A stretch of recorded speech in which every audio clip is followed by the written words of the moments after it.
मानिसले नचाहँदा नचाहँदै पनि जीवनमा यो दुष्कर्म कदापि नगर्ने सङ्कल्प लिएर पनि आफ्नै आँखा अगाडि यो दुष्कर्म गरेकाहरूले खतरनाक भन्दा खतरनाक दण्ड भोगेको देखेर पनि किन मनुष्यले त्यही दुष्कर्मलाई दोहोऱ्याइ गर्दछ?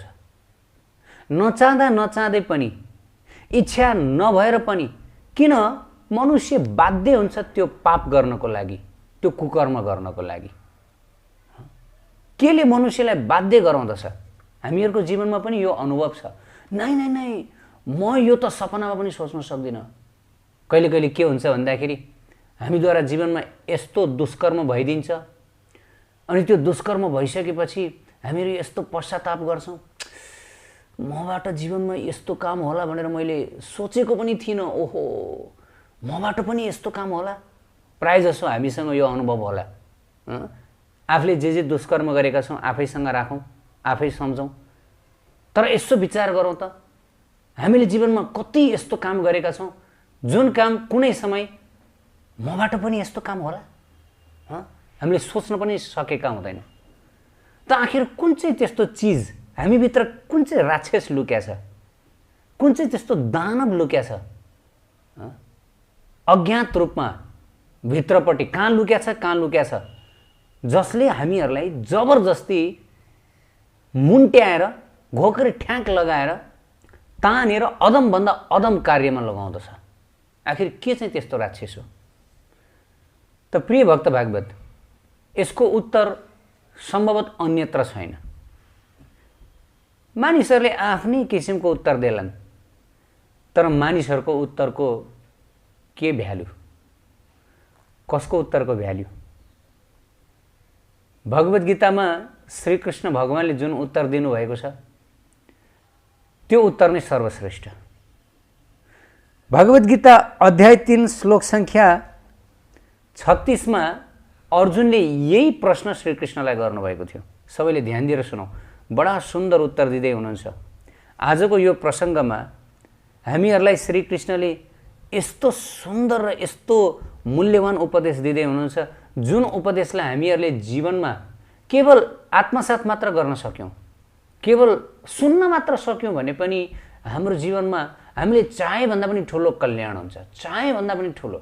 हेर्नुहोस् है, किन भन्दा हुनसक्छ भोलि हामीबाट नै अनेक दुष्कर्म हुन सक्छन्, खतरनाक खतरनाक दुर्व्यवहार हुन सक्दछन् र हामीलाई थाहा छैन कस्तो किसिमको दण्ड र कस्तो किसिमको एजुकेसनले हामीलाई प्रतीक्षा गरेर बसेको छ। हुनसक्छ अहिले हामी इमान्दार होलाौँ, अहिले हामी राम्रो छौँ होला, अहिले हामीद्वारा कुनै दुष्कर्म भएको छैन होला, तर भोलि ठेगान छैन। हामीमध्ये जोबाट पनि जस्तो पनि कार्य हुन सक्दछ। त कुन चाहिँ त्यस्तो राक्षस हो, कुन चाहिँ त्यस्तो चिज हो जसले हामीहरूलाई नचाहँदा नचाहँदै पनि पाप कर्ममा लगाउँदछ, दुष्कर्ममा लगाउँदछ र हाम्रो जीवनलाई बर्बाद पार्दछ? त अर्जुन यहाँ श्रीकृष्ण भगवानसँग सोद्धछन्, अथ केन प्रयुक्तोऽयं पापं चरति पुरुषः अनिच्छन्नपि वार्ष्णेय बलादिव नियोजितः। बडा सुन्दर प्रश्न गर्नुभएको छ अर्जुनले। वास्तवमा अर्जुनले भगवत गीतामा जुन प्रश्नहरू गर्नुभएको छ ती प्रश्नहरू अर्जुनको प्रश्न नभएर त्यो हामीहरूको प्रश्न हो। किन भन्दा हामीहरू सबैजना यो संसार रूपी युद्ध भूमिमा युद्ध गरिरहेका छौँ। आफ्नो युद्ध छ, पारिवारिक युद्ध छ, अफिसियल युद्ध छ, हाम्रो व्यवसायमा युद्ध छ, हाम्रो सम्बन्धमा युद्ध छ। यो संसार भनेको एउटा रणभूमि हो। यहाँ युद्ध नै युद्ध भइरहेछ। आफ्नै शरीरसँग पनि हामी युद्ध गरिरहेछौँ, आफ्ना दुष्ट इन्द्रियहरूसँग युद्ध गरिरहेका छौँ, आफ्नो दुष्ट मनसँग युद्ध गरिरहेका छौँ। के मनले ल्याउँदछ, सोच्दछ, विचार गर्दछ, पागल बनेर हिँड्दछ मन। त यो पागल मनसँग लडाइँ गर्नु परिरहेको छ। हामीहरूले लडाइँ गर्नुपर्ने कुराहरू धेरै छन् नि, होइन? प्रकृतिसँग लडाइँ गर्नु परिरहेको छ, धेरै कुरासँग, जीवनसँग लडाइँ गर्नु परिरहेको छ। त भगवत गीताको ज्ञान किन युद्ध भूमिमा दियो भन्दाखेरि किन हामी सबै युद्ध गरिरहेका छौँ र हामी सबै एक एक अर्जुनहरू। त्यसैले भगवानले बेस्ट स्पोर्ट छान्नु भएको युद्ध भूमि, कतिपयले किन युद्धभूमिमा यस्तो पवित्र गीता सुनाएको भनेर क्वेसन गर्नु होला, किनकि यो सारा जगत एउटा युद्ध क्षेत्र हो। त्यसैले हामी लडाइँ गरिरहेका लडाकुहरू हौँ। त हामीलाई थाहा छैन अब यो जीवन रूपी युद्धलाई कसरी जित्ने, कसरी बचेर निस्कने हामीलाई थाहा छैन। हामी अन्धाधुन्ध कुनै पनि रक्षा कवच छैन, कुनै पनि प्रतिरक्षा छैन, हाम्रो कुनै पनि किसिमको त्यो जुन मिलिट्री एलाइनमेन्ट छैन। हाम्रो कसरी कल्याण हुन्छ, हाम्रो कसरी सुरक्षा हुन्छ यो खतरनाक भवसागरबाट हामीलाई थाहा नै छैन। अनि हामी के गरिरहेका छौँ, अब एकैछिनमा युद्धभूमिमा गोला बारुद लागेर ढल्न गइरहेका आफ्ना अज्ञानी मित्र बन्धु बान्धवसँग जीवनको प्रश्न गरिरहेका छौँ। कहाँ यो सम्भव हुन्छ? जो अज्ञानी छन्, जो अन्धा छन्, जसलाई आफ्नो जीवनको कल्याण थाहा छैन, त जीवनको कल्याण मूल कल्याण थाहा नभएका व्यक्तिहरूको हामी पाउ परिरहेका छौँ र जो एकैछिनमा अब ढल्न जाँदैछन्। त प्रिय भक्त भागवत, त्यस कारणले गर्दा हामीले परम अधिकारी अर्थात् साक्षात् भगवानको उपदेशलाई आत्मसात गर्नुपर्छ। हेर्नुहोस्, डुब्दै गरिरहेकाहरूलाई समातेर कहिले पनि तरिँदैन अथवा नदीबाट बच्न सकिन्न। डुब्दै गरेकाहरूलाई समात्यो भने हामी पनि डुब्छौँ। कुकुरको पुच्छर समातेर हामी नदी पार गर्न सक्दैनौँ। भवसागर बडा विशाल छ, बडा गहिरो छ। त्यही भएर हामीले कसको चरण पकड्ने त्यो हामीहरूलाई थाहा हुनु पर्दछ। हामीले चरण पकड्ने राधा कृष्णको। त भगवत गीतामा भगवान श्रीकृष्णले बडा सुन्दर उपदेश दिनुभएको छ। जब अर्जुनले सोध्नुभयो कि हे वृष्णिवंशी कृष्ण, मानिसले नचाहँदा नचाहँदै पनि बलपूर्वक पाप कर्ममा कसैले लगाए जस्तै केबाट प्रेरित भएर पाप गर्दछ ल? बडा सुन्दर प्रश्न हो नि, हामीहरूको प्रश्न हो नि।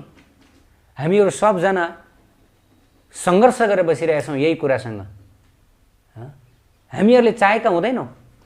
यस्तो काम सपनामा पनि म गर्न सक्दिनँ भनेर हामीले सोचेका हुन्छौँ, तर हामीबाट त्यही काम भइदिन्छ। कतिपय मानिसहरू भन्ने गर्दछन्, होइन होइन म त एकदम निर्दोष छु, मबाट यस्तो कुनै पनि काम हुँदैन, ढुक्क भएर हामी भन्दछौँ। कहाँ अनि अरूले त्यही काम गरेको देख्यो भनेदेखि त्यसलाई हामी थुक्छौँ, त्यसलाई हामी त्यो यस्तो, त्यसलाई फाँसीमा झुन्ड्याउनुपर्छ, त्यसलाई यस्तो गर्नुपर्छ, उस्तो गर्नुपर्छ भनेर हामी उसलाई एकदम पोइन्ट गर्दछौँ। यस्तो हुन्छ नि, कहिले कसैले यस्तो किसिमको दुष्कर्म गरेको देखेर त्यसलाई फाँसीमा, त्यसलाई छोड्नु न, त्यसलाई यस्तो, त्यसलाई उस्तो भनेर मुख बिगारी भन्दछौँ।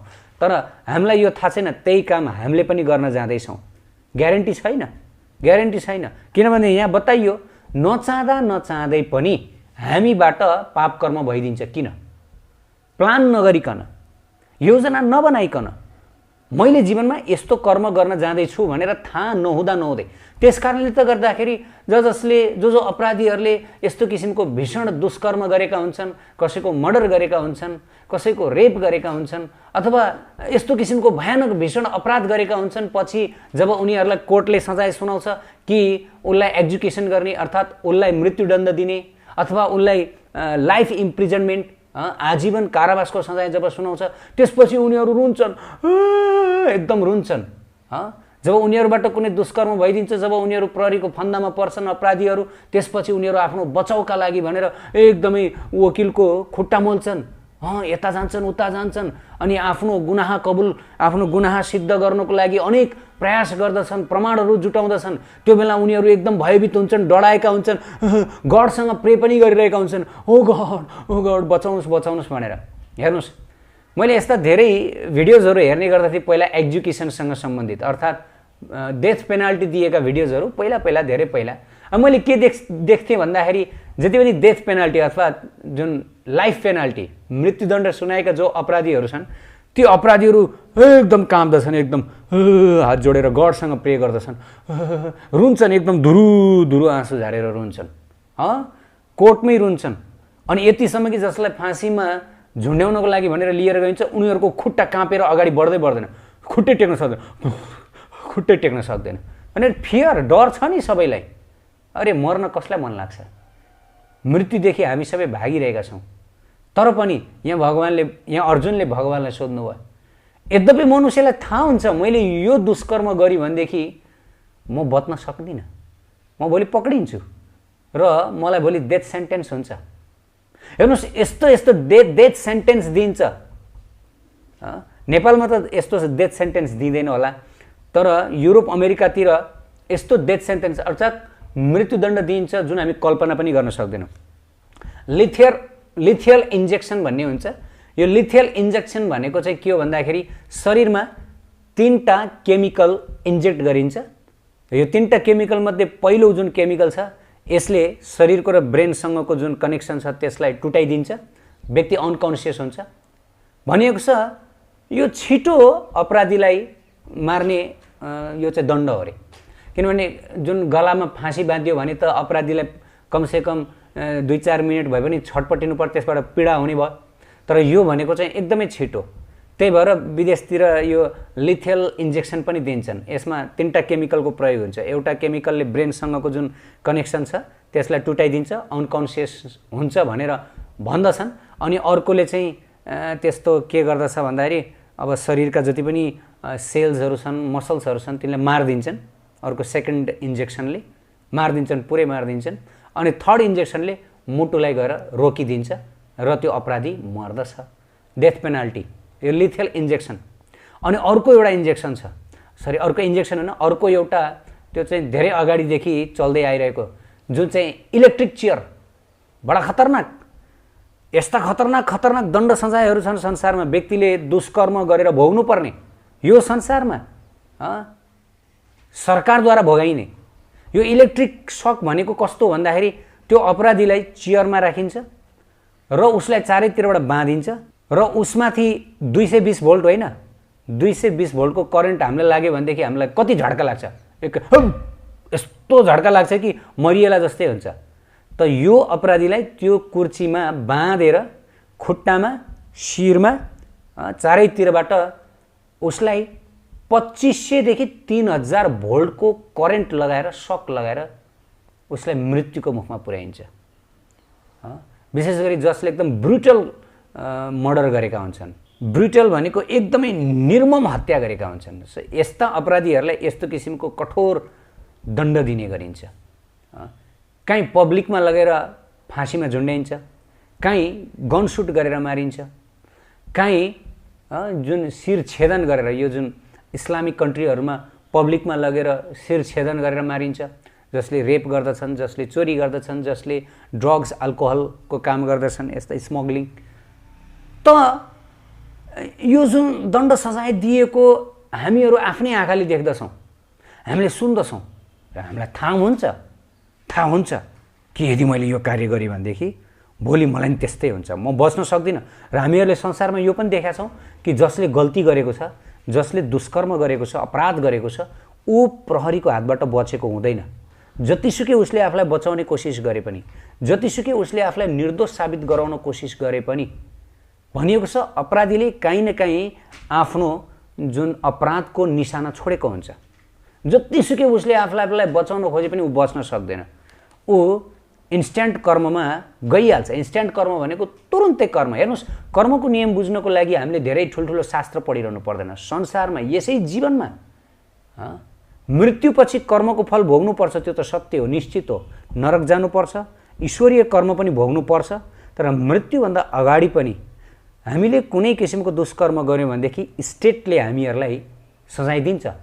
र अचम्मको कुरा के हुन्छ भन्दाखेरि जो पीडित पक्ष छन्, पीडित पक्षका आफन्तहरू पनि उनीहरू न्याय खोज्दै हिँड्छन्। मानौँ यदि हामीले कसैलाई दुःख दियौँ, कसैको मर्डर गऱ्यौँ भनेदेखि त्यो पीडित पक्षले थोडी छोड्छन् हामीहरूलाई। जस्तै उदाहरणको लागि दिल्ली रेप केस एकदमै पपुलर केस हो। निर्भयाको जुन 4-5 जना केटाहरू मिलेर जो रेप गरेर जब वध गरिदिए, त्यसपछि निर्भयाको जो परिवार, उहाँकी मम्मी, उहाँका पिता 7 वर्षसम्म ती जति पनि अपराधीहरू छन् ती अपराधीहरूलाई फाँसीको फन्दामा लट्काउनको लागि, झुन्ड्याउनको लागि भनेर कठोर सङ्घर्षरत रहे। दिनका दिन कोर्ट गए, दिनका दिन उनीहरूले लडाइँ गरे, सङ्घर्ष गरे कि उनीहरूलाई फाँसीमा झुन्ड्याउनको लागि भनेर। हेर्नुहोस् प्रिय भक्त भागवत, संसार ल अफ कर्मले चलिरहेको छ। हामीहरू सोच्ने गर्दछौँ कि मैले जे गरे पनि हुन्छ, जसो गरे पनि हुन्छ। हामीहरूले यदि अरू कसैलाई दुःख दियौँ, अरू कसैलाई सतायौँ भनेदेखि त्यसै गरी हामी सताइनेछौँ, निश्चित। हामीलाई कसैले छोड्नेवाला छैन। आज संसारमा यत्रा धेरै पशुपक्षीको हत्या भइरहेछ, यत्र धेरै नरसंहार भइरहेको छ, मानिसले हत्या गर्नु भनेको त लामखुट्टे मारे जस्तै हो, मानववध गर्नु भनेको त लामखुट्टे मारे जस्तै हो भनेर सोच्ने गर्दछन्। तर no no no no no, तपाईलाई पीडित पक्षले छोड्नेवाला छैन। तपाईले पनि त्यही नभोगेसम्म, हामीले पनि त्यही नभोगेसम्म उनीहरू सङ्घर्षरत रहन्छन्। ल मानौ नभोगिकन हाम्रो मृत्यु भयो भने पनि उनीहरू पिछा लाग्दै आउनेछन्। हामी जहाँ जहाँ जान्छौँ, हेर्नुहोस्, जहाँ जहाँ कर्मको नियमले त्यो व्यक्तिलाई अथवा त्यो पीडितलाई तपाईँ जहाँ जहाँ जानुहुन्छ त्यही पछ्याउँदै ऊ आउँछ र तपाईँले गर्नुभएको त्यो दुष्कर्मको फल भोगाएरै छाड्छ। कसैले पनि छोड्नेवाला छैन।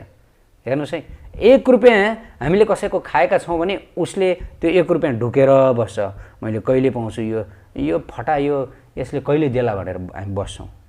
त यो संसारमा हामी स्वतन्त्र छैनौँ। त प्रिय भक्त भागवत, यति कुरा थाहा छ हामीहरूलाई, ल अफ कर्म, मलाई कर्मको नियमले छोड्नेवाला छैन। मैले अलिकति सानो छिसिक्क केही मबाट पाप भयो, अपराध भयो भनेदेखि मलाई दण्ड भोग्नुपर्छ। त यो थाहा हुँदाहुँदै पनि किन हामी गर्छौँ, बार किन हामी गर्छौँ? थाहा छ हामीहरूलाई, मान्छेहरूलाई इलेक्ट्रिक सक दिएर दण्ड दिएको, मानिसहरूलाई पब्लिकमा लगेर शिर छेदन, शिर होइन, खसी काटेर चट्ट पारेर काटेर दण्ड दिएको, यो पनि हामीलाई थाहा छ। तैपनि हामी त्यही पाप कर्म गर्छौँ। किन? अब अर्जुनले यही प्रश्न सोध्नु भएको छ, बाध्य भएर थाहा हुँदाहुँदै गर्दिन भन्दै किन?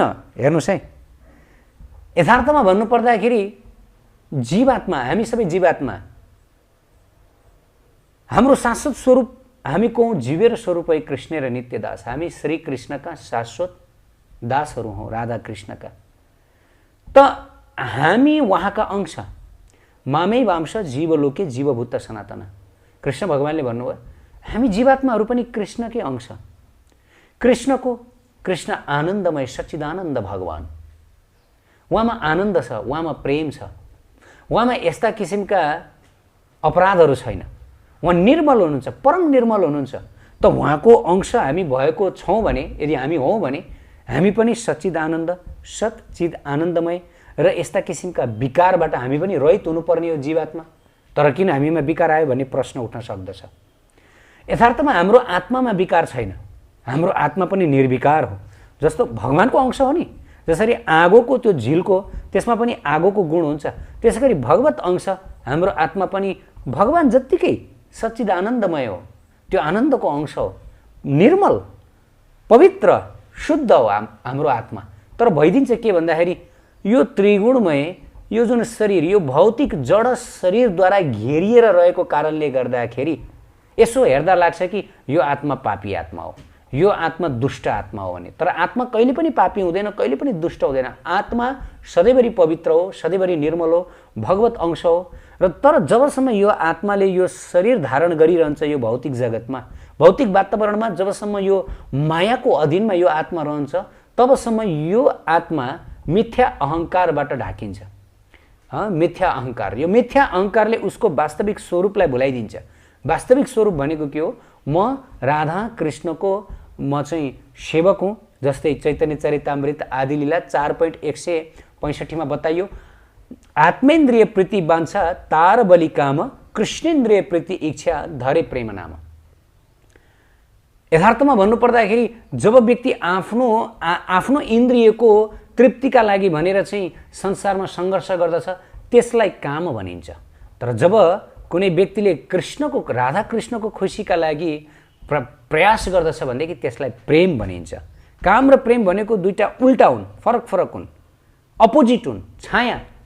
यो संसारमा जुन काम छ यो भनेको प्रेमको छाया हो। यो संसारमा प्रेम छैन। यो प्रेम जुन यो संसारमा माया प्रेम भनिन्छ यो केवल काम हो, यो प्रेम होइन। त यो संसारको मुख्य समस्या के हो? अब कृष्ण भगवान बताउँदै हुनुहुन्छ, हेर्नुहोस्। कामयस क्रोधयस रजोगुण समुद्भव, महाशनो महापापमा विद्दैनम इह बैरिनम। अर्जुनको उत्तर भगवानले दिनुभयो। अर्जुनले सोध्नुभएको थियो नचाहँदै किन हामी पाप कर्म गर्छौँ?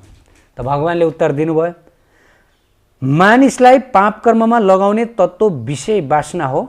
यसको उत्पत्ति रजोगुणको सम्पर्कबाट हुन्छ र पछि यो क्रोधमा परिवर्तित हुन्छ। यसैलाई नै तिमीले संसारको सर्वभक्षी पापी शत्रु मान।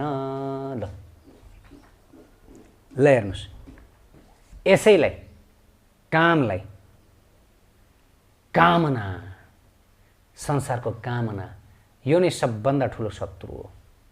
योभन्दा ठुलो शत्रु केही पनि छैन। संसारका कामनाहरूमध्येको सर्वश्रेष्ठ कामना हो कामेक्षा। योभन्दा ठुलो शत्रु केही पनि छैन। त भगवान बताउँदै हुनुहुन्छ यहाँ, यो काम नै महाशत्रु हो। जब यो काम तृप्त हुँदैन, जब इच्छा तृप्त हुँदैन मनुष्यको, काम भनेको के हो? इच्छा। हरेक इच्छालाई काम भनिन्छ। भौतिक इच्छालाई नै काम भनिन्छ। आध्यात्मिक इच्छालाई काम भनिँदैन, प्रेम भनिन्छ। प्रेम र कामको अन्तर यो, भौतिक संसारमा जुन हरेक इच्छा हामीले राख्दछौँ मनबाट आउँदछ, यसलाई काम भनिन्छ। र जब हाम्रो इच्छा तृप्त हुँदैन, पूर्ण हुँदैन, त्यसपछि के आउँछ? कृष्ण भगवानले साइन्टिफिक एन्सर दिनुभएको छ, त्यसपछि क्रोध आउँछ। जब काम पुरा हुँदैन, जस्तै हामीले केही इच्छा राख्यौँ, मनमा हाम्रो इच्छा भयो मैले यो गर्न पाएँ हुन्थ्यो, म यो गर्न चाहन्छु, त्यो गर्न चाहन्छु, त त्यो कुनै कारणवश पुरा भएन, कसैले अवरोध गरिदियो भनेदेखि अब के हुन्छ? क्रोध आउँदछ। त्यसले मेरो इच्छामा कुठाराघात गर्ने, त्यसले मलाई रोक्ने मेरो बाटोमा, त्यसले मलाई धोका दिने, त्यसले मलाई यस्तो गर्ने, अब मैले त्यसलाई जानेछु भनेर अनि हामी के गर्दछौँ? अब त्यसपछि अब हामी क्रोधको वशमा परेर, हेर्नुहोस्, हामीलाई यो जति पनि यो खतरनाक दुष्कर्ममा लगाउनेवाला भनेको क्रोध हो। काम त न्यू हो, न्यू बनेर आउँदछ काम, त त्यसपछि क्रोधले आएर सपोर्ट गर्दछ। ल ठिक छ, अब म आएँ। त्यसपछि क्रोध आउँछ। क्रोध आएर तुरन्त क्रोधले हात लगाइदिन्छ। हात लगाइदिइहाल्ने बित्तिकै अनि त्यसपछि अब त्यो व्यक्तिबाट कि त मर्डर हुन्छ, कि त के हुन्छ, कि त यो हुन्छ, कि त के हुन्छ,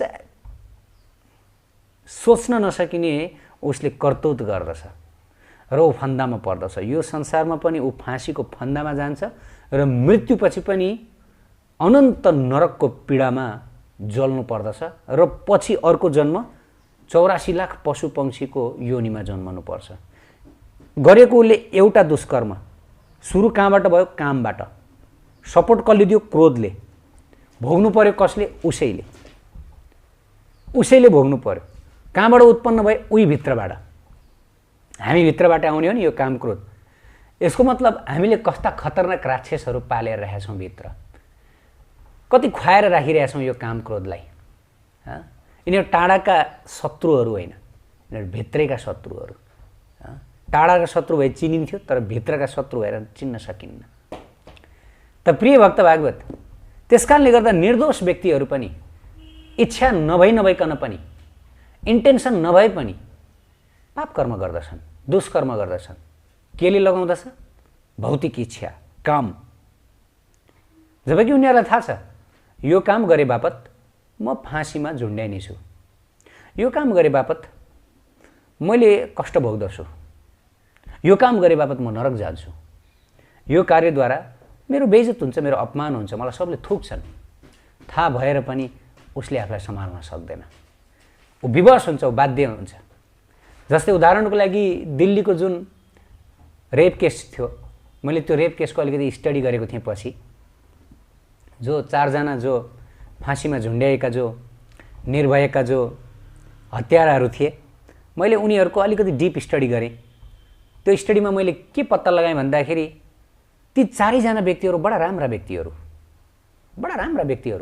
यिनीहरूबाट पनि यस्तो काम हुन सक्छ भनेर त्यो कल्पना पनि गर्न नसकिने। तिनीहरूमध्येको एउटा जुन गुप्ता थरी भएको जो केटा थियो, ती 4 जना मध्ये उसको पर्सनालिटी मैले पढेँ, सुने, खतरा लाग्यो। त्यो व्यक्ति त कस्तो किसिमको लेक्चर दिने रे भन्दाखेरि स्त्रीहरू राति हिँड्नुहुन्न, स्त्रीहरू घरभित्र सुरक्षित भएर बस्नु पर्दछ, स्त्रीहरू छाडा भएर हिँड्नुहुन्न, नत्र भने स्त्रीहरूमाथि मानिसहरूले कुदृष्टि लगाउँछन् भनेर यस्तो किसिमको राम्रो लेक्चर पनि दिन्थ्यो रे उसले। लेक्चरर थियो रे, यस विषयमा लेक्चर दिन्थ्यो रे उसले। तर उसले नै रेप गर्यो। हेर्नुहोस् त, स्त्रीको सुरक्षाको लागि उसले लेक्चर दिन्थ्यो रे, तर पछि उनी रेपिस्ट भयो। हेर्नुहोस् त, अपत्यारिलो। अनि अर्को एउटा केटा थियो, त्यो अर्को एउटा केटा ऊ यस्तो राम्रो आर्टिस्टिक, यस्तो राम्रो कलाकार, यस्तो इमोसनल कलाकार, यस्तो डिप कलाकार। उसले जेलमा हुँदाखेरि पनि पेन्टिङ गरेको थियो आफ्नो त्यो जुन जेल समयको बेलाको घटनालाई उसले चित्रमा उतारेको थियो, बडा इमोसनल के, त्यो हेर्नेलाई पनि इमोसनल, एकदम भनिन्छ नि एकदम डिप इमोसनल म्यान। यो व्यक्तिबाट पनि यो यस्तो किसिमको घटिया कर्म होला भनेर कसैले सोच्न पनि सक्दैन। त अनि अर्का एक जो अभियुक्त थिए उनी जुबिलेन्ट थिए। जुबिलेन्टको मतलब उनी किशोर थिए, उनी बच्न सके। उनलाई कोर्टले फाँसीको सजाय सुनाएन, तर अरूलाई सबैलाई सुनाए। त यो घटनाको स्टडी गरेर मैले के थाहा पाएँ भन्दाखेरि हो, भगवत गीतामा भनेको ठ्याक्कै मिल्यो कि व्यक्तिले नचाहँदा नचाहँदै पनि, व्यक्ति राम्रो छ, व्यक्ति इमान्दार छ, व्यक्तिको मनमा त्यस्तो पाप छैन, तर पनि कुन बेला ऊबाट पाप कर्म भइदिन्छ, कुन बेला ऊबाट यस्तो खतरनाक सोच्दै नसोच्ने कर्म भइदिन्छ। तर अब एक्सक्युज हुँदैन। यो संसार बडा खतरनाक छ, बडा खतरनाक छ प्रिय भक्त भागवत। संसारदेखि डराउनुपर्छ, थरथर काँप्नुपर्छ। हेर्नुहोस् हामी कति शत्रुहरूद्वारा घेरिएका छौँ। एउटा सानो गल्ती हामीबाट भयो भने कसैले छोड्छ? छोड्दैन। कसले छोड्छ यहाँ? कसैले छोड्दैन। त्यही भएर प्रिय भक्त भागवत, यो संसारको सबभन्दा ठुलो समस्या भनेको यो काम हो, भौतिक इच्छा, अनावश्यक इच्छा। म यो गर्छु, म त्यो गर्छु। त्यसकारणले गर्दा मुख्य शिक्षा भनेको यो हुनुपर्छ हरेक स्कुल, हरेक कलेजमा, जहीँ तहीँ कसरी यो काममाथि नियन्त्रण गर्ने। किनभने काम नियन्त्रित भएन भने क्रोध आउँछ। यो युनिभर्सिटी, स्कुल, कलेज यिनीहरूलाई थाहा छैन कि कसरी यो काममाथि नियन्त्रण गर्न सकिन्छ भनेर। स्कुल, कलेज, युनिभर्सिटीले त यही शिक्षा दिइरहेको हुन्छ कि कसरी हुन्छ यो कामलाई बढाऊ, इच्छा गर, टप बन्ने, विश्व जित्ने, वारियर बन्ने, यो गर्ने त्यो गर्ने, यो सबै काम बढाऊ भनेको, झन् बढी काम बढाऊ। तर हाम्रो वेदशास्त्रमा यो शिक्षा दिएदैन। आध्यात्मिक शिक्षा भनेको भौतिक इच्छा शून्य बन, संसारमा हिरो बन्ने, संसारमा ठुल्ठुलो नाम कमाउने। चैतन्य महाप्रभुले के भन्नुभयो? न धनम न जनम न सुन्दरीम कविताम व जगदीश कामय मम जन्मनि जन्मनीश्वरी भवतात् भक्ति र हेतु कि दोई। संसारमा कुनै पनि इच्छा नराख। न मलाई धनको इच्छा छ, न मलाई जनको इच्छा, पपुलारिटी, फेम, न मलाई सुन्दर सुन्दर स्त्रीहरूको चाहना छ, न मलाई राम्रा राम्रा कविता रच्ने। मलाई यो केही पनि चाहना छैन। मेरो त एक मात्र चाहना छ, यदि मैले जन्म जन्म लिनु परे पनि हे कृष्ण, हे राधा कृष्ण, म हजुरको अहेतुकी भक्तिमा लागिरहन सकूँ। बस यति एउटा इच्छालाई वृद्धि गरौँ। हेर्नु, शास्त्रमा बतायो चैतन्य चरितामृतमा, अतएव काम प्रेम बहुत अन्तर, काम अन्धतम प्रेम निर्मल भास्कर। बडा सुन्दर। काम र प्रेममा बडा अन्तर छ। यो संसारमा हरेक व्यक्ति कामद्वारा आक्रान्त हुन्छ र त्यही भएर सबजना कामाग्निमा जलिरहेका छन्। सबजना भयभीत छन्, त्रसित छन्, काँपेर हिँडिरहेका छन्, कुन बेला के हुन्छ आफ्नो लाइफमा भनेर। त काम र प्रेममा बडा अन्तर छ। काम र प्रेम हेर्दा उस्तै देखिन्छ, तर आकाश पातालको अन्तर छ। काम प्रेमको छाया हो। अब प्रेम भनेको के हो? प्रेम भनेको भगवत प्रेम, जीवात्मा र भगवानसँग, राधा कृष्ण बीचको जुन प्रेम छ त्यसैलाई प्रेम भनिन्छ। अब काममाथि विजय प्राप्त गर्ने एकमात्र उपाय भनेको यो प्रेम तत्त्वलाई बढाउने, यो लभ प्रोपेन्सिटीलाई बढाउने। हेर्नुहोस्, यो काममाथि विजय प्राप्त गर्ने यो संसारमा अरू कुनै पनि उपाय छैन, कुनै पनि उपाय छैन। जतिसुकै ल इन्फोर्स गरौँ, जतिसुकै प्रोसिक्युसन, जतिसुकै दण्ड सजायको व्यवस्था गरे पनि वास्तवमा यो संसारबाट यी जति पनि अपराधहरू छन्, यी जति पनि दुष्कर्महरू छन्, यसको अन्त हुनेवाला छैन। भागवतमा पनि यही बताइयो। सुखजी महाराजलाई यही प्रश्न गरियो परीक्षित महाराजले। होइन, व्यक्तिहरूलाई थाहा छ कि मैले दुष्कर्म, मैले पापकर्म गरेँ भनेदेखि मैले त्यसको एक एक सजाय भोग्छु, तर पनि व्यक्तिले पापकर्म गर्छ। त सुखजी महाराजले यही उत्तर दिनुभयो कि उसको हृदयमा जुन भएको जुन अपराध, जुन पाप प्रवृत्ति छ त्यसलाई नै उखलेर नफालेसम्म कदापि ऊ शुद्ध हुनेवाला छैन। उसले फेरि पनि त्यही दुष्कर्मलाई दोहोऱ्याउन सक्छ। र व्यक्तिहरूले यो देखेर पनि, आफ्नो अगाडि मानिसहरू बार बार आफ्नो अपराधको कारण मरेको देखेर पनि, दुःख पाएको देखेर पनि उनीहरूलाई त्यसले केही फरक पर्दैन, उनीहरू गर्छन्। जस्तै जो व्यक्तिहरूले जो रेप गरेर चाहिँ उनीहरूले मर्डर गरेका हुन्छन्, उनीहरूलाई थाहा हुन्छ कि हामी मर्छौँ, निश्चित मर्छौँ, तर पनि उनीहरू केही गर्न सक्दैन। उनीहरू विवश हुन्छन्, आफ्नो इन्द्रिय, उनीहरू आफ्नो कामको शिकार विवशताले बन्दछन्, विवश भएर बन्दछन्। यो एक सेकेन्डको जुन आनन्द छ, यो एक सेकेन्डको आनन्द मेरो लागि प्राणघातक हुन्छ भन्ने कुरा उनीहरूलाई थाहा हुन्छ, तर पनि विवश उनीहरूले केही गर्न सक्दैनन्। त्यसकारणले गर्दा प्रिय भक्त भागवत, यो संसारको सबभन्दा महाराक्षस, महादैत्य, महाशत्रु भनेको काम। अब यो काममाथि नियन्त्रण गर्ने शिक्षा कहाँ दिइरहेको छ? कसले दिइरहेको छ? कुन युनिभर्सिटी, कुन स्कुल? कहीँ पनि दिएको छैन। त्यसकारणले गर्दा संसार बडा डरलाग्दो ठाउँ छ। वैदिक सभ्यतामा सर्वप्रथम यो कामरूपी शत्रुलाई कसरी नियन्त्रणमा राख्ने भनेर शिक्षा दिन्थ्यो। त्यसको लागि प्रेम बढाउनु पर्छ। प्रेम पोटेन्सी, लभ पोटेन्सी हामीले जति बढाउँदछौँ त्यति हाम्रो काम पोटेन्सी घट्दै जान्छ। भौतिक इच्छा नराख्ने, एउटा पनि भौतिक इच्छा नराख्ने, आध्यात्मिक इच्छा राख्ने, भगवत प्राप्तिको इच्छा राख्ने, राधा कृष्णलाई प्रेम गर्ने, अर्थात् अध्यात्ममा जति हामी तीव्र रूपले अगाडि बढ्दै जान्छौँ हाम्रो काम त्यति नै घट्दै जान्छ। अरू कुनै उपाय छैन। संसारबाट बच्ने एकमात्र उपाय छ, त्यो हो अहिले नै आजै त्यो प्रेम राज्यतर्फ फर्क्यौँ, त्यो वास्तविक प्रेमलाई स्वीकार गरौँ, ताकि यो संसारको जुन भयानक काम छ, हेर्दा प्रेम जस्तो देखिन्छ, यो खरानी भएर नष्ट भएर जाओस् र हाम्रो आत्मा सुरक्षित होस्। हरे कृष्ण कृष्ण कृष्ण